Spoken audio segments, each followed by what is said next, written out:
We know that Oklahoma State head coach Mike Gundy is an offensive guy, but for a long time he was looking for an offensive coordinator that could make it all click. He found that a season ago with Dana Holgorsen. Oklahoma State's offense was lights out, among one of the best you would see in the nation. However, Holgorsen now the head coach of the West Virginia Mountaineers. How much of a concern is it that we heard him talking about his new OC, Todd Monken, saying that he really hasn't called plays since coaching at Eastern Michigan in the 1990s, but at least he's been around guys that have called plays. Yeah, I think it's going to be a big challenge. I mean, you're going to have the huge advantage of having a 27-year-old at quarterback, one of the best quarterbacks in the country last year, throwing to one of the best receivers in the country in Justin Blackman.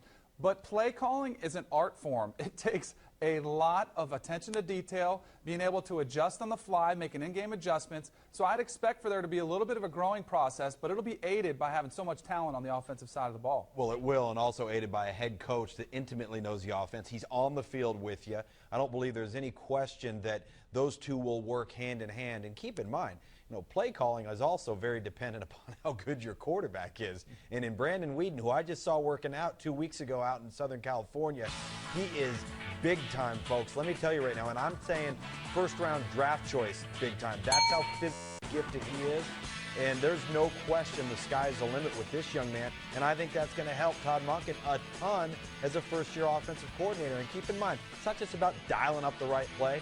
It's about making sure you've got the right play with the right personnel, with the right formation shifts, and all the things you want to do to create matchups, all while managing the game.